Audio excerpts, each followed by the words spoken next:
بسم اللہ الرحمن الرحیم نحمده ونصلی ونسلم علی رسولہ الکریم وعلی آلہ طیبین واصحابہ الطاہرین اما بعد۔ حضرات گرامی، میاں بیوی کے درمیان جو لڑائی ہوتی ہے اور یہاں تک کہ نوبت طلاق تک پہنچتی ہے، یا شوہر بیوی کو قتل کر دیتا ہے، گھر سے نکال دیتا ہے،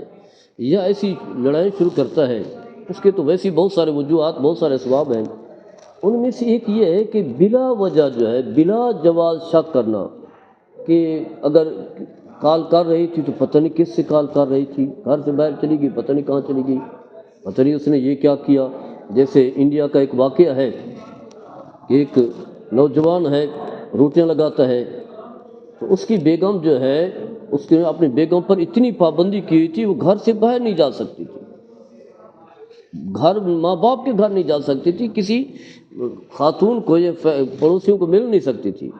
ایک دفعہ ایسا ہوا کہ وہ بغیر برقعے کے، بغیر پردے کے اپنے ماں باپ کو ملنے چلی گئی، تو وہ شوہر جو ہے اپنی بیوی کو گھر لے کر کے آتا ہے، پہلے سے گڑھا کھود کر کے رکھتا ہے، اسے اور دو اور بیٹیوں کو قتل کر کے وہاں دفنا دیتا ہے، اسی وجہ سے کہ بغیر پردے کے جو ہے کیوں چلی گئی۔ یعنی دیکھیں، انسانی نفسانی خواہشات دیکھیں، انسان کی منفی سوچ دیکھیں۔ آخر کسی کی بیٹی ہے، کسی کی ماں ہے، کسی کی بہن ہے، کسی کی بھانجی ہے، کسی کی بھتیجی ہے، تو نے شادی کر کے تو اس کا خالق بن گیا ہے، مالک بن گیا ہے، فرعون بن گیا ہے۔ تو یہ ہمارے ہاں بدگمانیاں جو ہے بہت زیادہ پائی جاتی ہے، جس کی وجہ سے جو ہے چھوٹی چھوٹی باتوں پر جو ہے لڑائی ہوتی ہے۔ اسلام جو ہے سختی سے منع کرتا ہے، بدگمانی سے منع کیا گیا ہے، اور اس کے بہت سارے گناہ ہیں۔ چند ایک حدیث کا میں تذکرہ کرنا چاہوں گا تاکہ معاشرے کی جو ہے اصلاح ہو سکے، اور ہم اسی بدگمانی یا چھوٹی چھوٹی باتوں سے جو ہم لڑائی شروع کر دیتے ہیں، اس سے بچا جا سکے۔ حدیث پاک میں آتا ہے، بخاری شریف کی حدیث ہے، کتاب الطلاق ہے، راوی حضرت ابو ہریرہ ہیں، فرماتے ہیں کہ ایک دیہاتی رسول اللہ صلی اللہ تعالیٰ علیہ وسلم کی بارگاہ میں حاضر ہوتا ہے اور کہتا ہے کہ یا رسول اللہ صلی اللہ تعالیٰ علیہ وسلم، میری بیوی نے ایک سیاہ رنگ کا، حبشی رنگ کا بچہ جو ہے جنم دیا ہے، اور میں نے اس کا باپ ہونے سے انکار کر دیا، یہی کہ میرا بچہ نہیں ہے، کیونکہ میرا تو سفید رنگ ہے، تو بچہ جو ہے کالے رنگ کا کیسے پیدا ہوا۔ یعنی دیکھیے چھوٹی بدگمانی دیکھیں کہ بچہ کالے رنگ کا پیدا ہوا ہے، میں تو کالے رنگ کا والا نہیں ہوں، تو لہٰذا یہ میرا بچہ نہیں ہے۔ نبی کریم صلی اللہ تعالیٰ علیہ وسلم نے پوچھا کہ کیا تمہارے اونٹ ہیں؟ تو عرض کی یا رسول اللہ، ہاں میرے پاس اونٹ ہیں۔ تو آپ نے فرمایا کہ ان کے کیا رنگ ہیں، کس طرح کے رنگ ہیں؟ تو عرض کی یا رسول اللہ، بھورے رنگ کا بھی ہے۔ آپ نے پوچھا بھورے رنگ کا بھی ہے؟ تو عرض کی یا رسول اللہ، ہاں وہ بھی ہے، اس رنگ کا بھی ہے۔ تو آپ نے فرمایا کہ ان میں یہ رنگ کی کہاں سے آیا ہے، یہ رنگ جو ہے کہاں سے آیا؟ تو اس نے جواب دیا کہ یہ جو میرے پاس اونٹ ہیں، ان کے جو آباء و اجداد ہوں گے، جو جن سے یہ پیدا ہوئے، ان میں کوئی نہ کوئی اس طرح کے رنگ کا اونٹ جو ہے موجود ہوگا، جس کی وجہ سے جو ہے یہ رنگ آیا ہے۔ تو آپ نے فرمایا ہو سکتا ہے یہ جو بچے کا رنگ جو ہے کالا ہے، ہو سکتا ہے کہ تمہارے آباء و اجداد، یعنی تمہارا رنگ تو کالا نہیں، تمہارے آباء و اجداد میں کوئی اس طرح موجود ہو جس کا یہ رنگ ہو۔ تو گویا کہ نبی کریم صلی اللہ تعالیٰ علیہ وسلم نے دیہاتی کے اس تکرار، جو فرضی بات اس نے ذہن میں بنائی ہوئی تھی، شاید یہ میرا بچہ نہیں ہے، میری بیوی کی کسی کے ساتھ غلط تعلقات ہیں، تو آپ نے مثال دے کر اس کی اس بات کا جو ہے وہ رد کر دیا، کیونکہ واضح اس کی دلیل جو ہے کمزور تھی، بے بنیاد تھی، جیسا کہ میں نے بتایا کہ بلا جواب بدگمانی کرنا، تو اس کمزور دلیل کی وجہ سے جو ہے اس نے بیٹے کا انکار کر دیا۔ تو نبی کریم صلی اللہ تعالیٰ علیہ وسلم نے اسے اس بات کا جو ہے وہ، تو اس حوالے سے جو ہے بے بنیاد شک اور شبہ کی وجہ سے جو ہے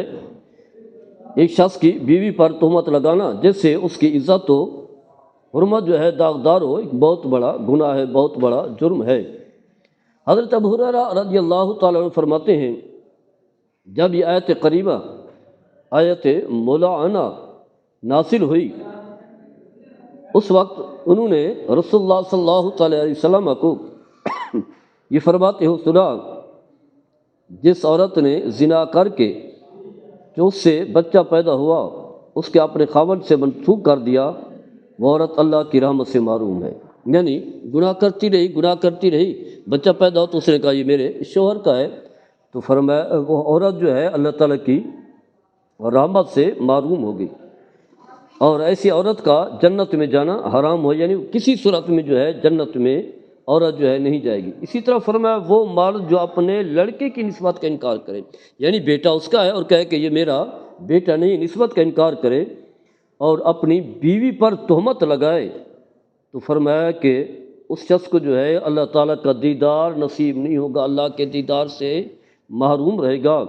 اور قیامت کے دن اللہ تعالیٰ تمام مخلوق کے سامنے اس شخص کو ذلیل و رسوا کرے گا۔ یہ حدیث سنن ابو داؤد میں بھی ہے، نسائی میں بھی ہے، اور سنن دارمی میں بھی ہے۔ تو لہذا اس میں اسی بات کو جو ہے واضح کیا گیا ہے کہ ایسی جو ہے نا بلا وجہ بیوی پر جو ہے الزام لگانا، تہمت لگانا چھوٹی چھوٹی باتوں پر، اور جو اس سے اولاد ہوئی اس کا انکار کرنا ایک بہت بڑا گناہ ہے۔ بتانا یہ ہے کہ عورت کے بارے میں بیوی جو ہے وہ آپ کی بیوی ہے، آپ نے باقاعدگی سے جو ہے نکاح کیا ہے، آپ کے رشتے میں آئی، تو ہر بات پر جو ہے الزام نہ لگائیں، کہیں کمزوری دیکھیں تو وہ بھی حکم ہے اصلاح کریں، کیونکہ فرمایا ہن لباس لکم وانتم لباس لہن، بیویاں شوہروں کے اور شوہر جو اپنے بیوی کے ایک دوسرے کا وہ لباس ہیں، ایک ہی جسم ہے، جسد واحد ہیں، اگر جس طرح جسم کے کسی حصے میں تکلیف پہنچے تو اس کی اصلاح کی جاتی ہے، یہ نہیں کہ اس حصے کو جو ہے وہ کاٹ دیا جاتا ہے۔